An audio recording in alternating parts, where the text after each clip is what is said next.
Buddy, from the perspective of at bats, controlling the batter's box, and swinging at the right pitches, how much has Sam Hilliard improved since last season, at least from what you've seen in camp here, and what are the things that need to get even better?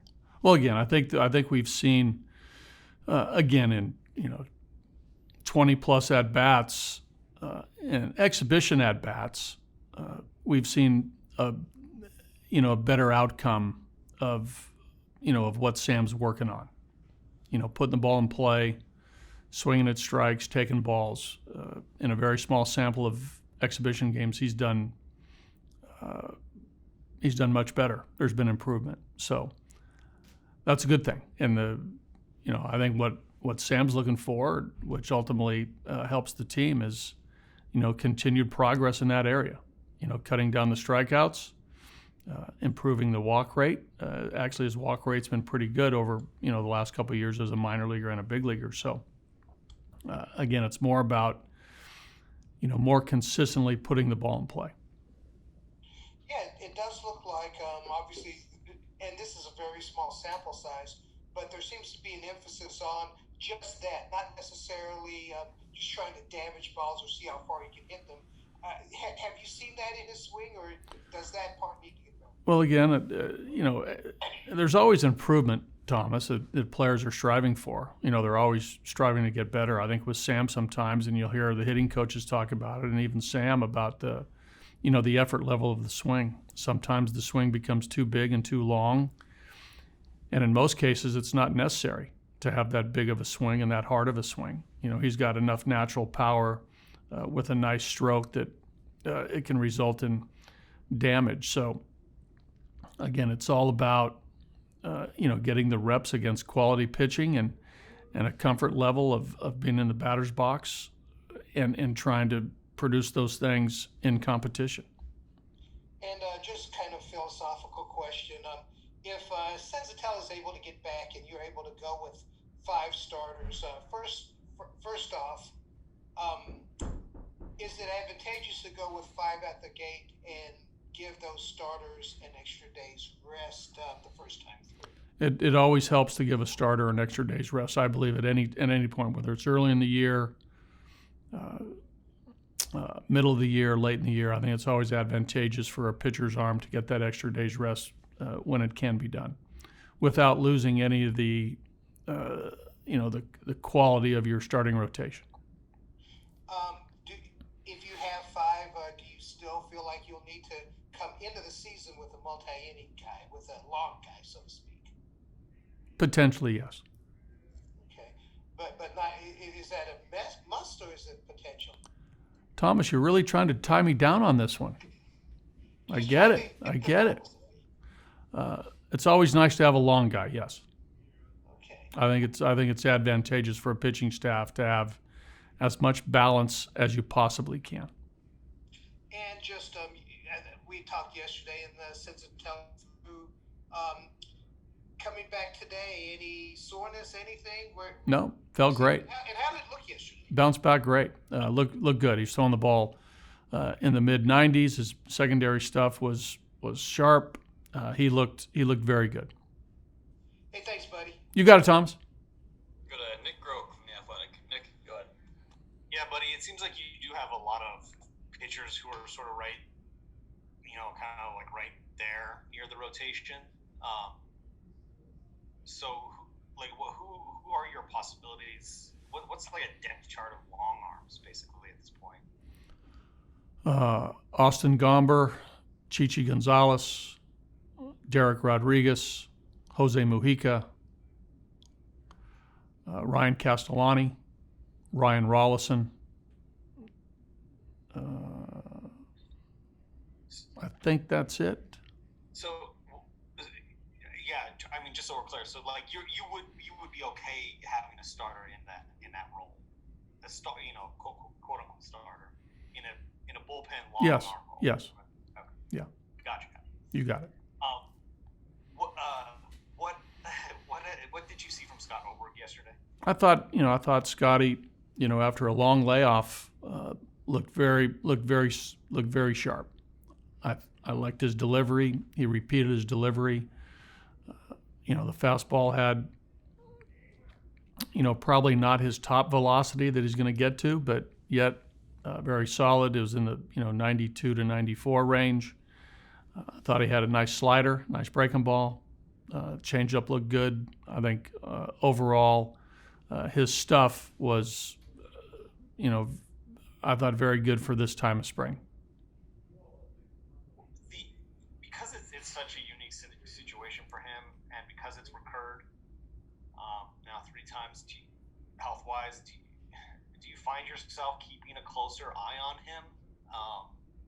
And would you even know? I mean, it's not a thing where it's like an injury past where it might show up in his delivery or something. It's just like a very personal thing. But do you find yourself having to keep a closer eye? Yeah, like I've said many times before, I worry about all our players. And with Scotty maybe a little bit more, just based on the history. But you're right. I think Scotty knows when something's up. He has his own telltale symptoms of what's happened in the past, and hopefully, this past surgery will alleviate some of the circulation problems, and some of the clotting that's happened. So, let's hope that we're to a stage now that these things can be things of the past, and he can move on with his career without any any interruptions physically of what's happened before. Gotcha. And then with his later start, is he possible for opening day still? And yes, then, he's possible. Yeah, he ease him into the season though a little bit. Well, I think he can get enough outings in to feel confident physically and mentally, ready to go. Where are we? March 13th. Yeah, I mean, conceivably he can pitch 4 or 5 more times and build up his arm strength and be ready to go. Thanks, buddy. You got it, Nick. Pat Graham, Associated Press. Pat. Dang, Nick Groke took all my questions. But I'm gonna come back strong with another one. When do you want to set your bullpen and have them have roles? When is the ideal time for that? Well, I think that the performance here in spring will sort of dictate what we think the first week of the season, and then from there it's all about performance, and it's all about who's available on a given night, and who's throwing the ball well. I think that more than likely, without setting this in stone, we feel pretty good about Daniel Bard in the 9th inning. We'll see how that plays out if he's down on a certain night, if he's been used and we have to go to somebody else. If we have a lead late in the 9th, that will be determined by who we feel is best capable of closing out a game. The innings up until the 9th can be filled by a multitude of guys based on how they're throwing. The guys who've done it before in the past, whether it's Givens, Oberg, Stevez, Diaz, Kinley, Almonte, those guys have shown performance in those innings. But once the season starts and guys start getting used, and the availability of certain relievers on certain nights, it all determines what roles they will pitch in that night if they're available. So it's really hard to pigeonhole right now particular innings or roles, except for maybe Bard, that we feel pretty good about in the 9th inning. And then one big picture question. I know it's the right side of the infield, but how difficult is it to make the transition from second to first? And who, in your opinion, has made that the most seamlessly? Second to first. Ryan McMahon's been able to go from second to first rather seamlessly. He, came up a third baseman. We moved him to second in the minor leagues, and then we introduced first base to him. He handled that great. So, Mac's done a nice job. I don't know whether we've had any other second basemen move to first over the last couple years. Chris Owings has minimal experience at first. I think just a few innings last spring training. But I really don't see anybody going from second base to first base, Pat. I would go to Noah, and then we'll finish up with Tracy Ringolsby. Noah, go ahead. Hey, bud, thanks for the time. Yesterday, after the start for Herman, he said, quote, that, quote, nothing went right for me. Do you agree with that assessment, or do you think he was being a little bit too harsh on himself? I think he's been a little too harsh on himself. I thought that, Herman, he made some. I thought he made some good pitches throughout the day, and he also made some balls that were up out over the plate that the Giants took advantage of. And there was a walk in there that, probably not a great walk, but, he got to his pitch count, albeit into the fourth inning with no outs, but he held his stuff. His stuff was fine through 60 pitches, so that was a positive. Maybe the location on his fastball was not ideal, but I thought he threw some good breaking balls. The changeup wasn't overly effective yesterday, but all in all, it was an off day. But it was a day that wasn't totally lost for Herman. Okay, thank you very much. You're welcome, Noah. Tracy, finish this up. Buddy, with Oberg's situation, he has pitched in the ninth inning before. Would it be too early in the season if you needed someone to fill in for Bart to use him there, or if he makes a roster? I could see it, Trace. I think that we'll see how these next 2.5 weeks play out, but I can conceivably see that because he's a veteran guy with experience. He's pitched in the ninth inning before. He's got saves. He's got saves in the minor leagues, so he's accustomed to that inning and everything that goes along with it. So I wouldn't be hesitant to not use him there. So, but again, I think it's going to be more of a function of how he's throwing, and we're going to keep an eye on him here the last 3 weeks. But I wouldn't hesitate at all if based on what we see from Scott. With Crone, you had seen Crone in an advisory position with the Angels, right? Right. Did that play into it all? The feeling of your organization to bring him in here? I mean, did you see things there?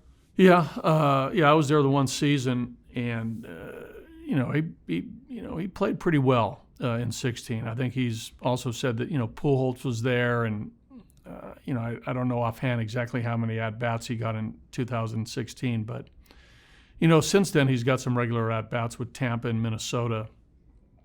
That legitimized his his big league credibility as a potential middle of the order bat. And I know that we were looking for that type of player to be a part of our roster. So when his name was on our list, obviously my insight from knowing him that year in Anaheim, I think potentially helped us get our evaluation where we needed it to be. And again, his desire to be a Rocky as well. So that all sort of synced up for both sides. The other thing is, in that year that you were there, to see a young guy kind of get pushed aside because he had Pujols ahead of him and how he deals with it, did that show you something about his makeup that he worked through it as best he could? Yeah, he's got, he's a good team guy. He's unselfish, but yet, he wants to, be a formidable part of a lineup. He has that desire and will to, be a guy, be a player, and which we all love about players. But also, at that point he had perspective on, their lineup and their roster. They had a really good roster. I mean, at that time, especially a good offensive lineup. So, he's a good self-evaluator. He's got perspective. He understands the game. He comes from a baseball family, so he gets it. Thank you, sir. Okay. Thank you, buddy. All right, guys.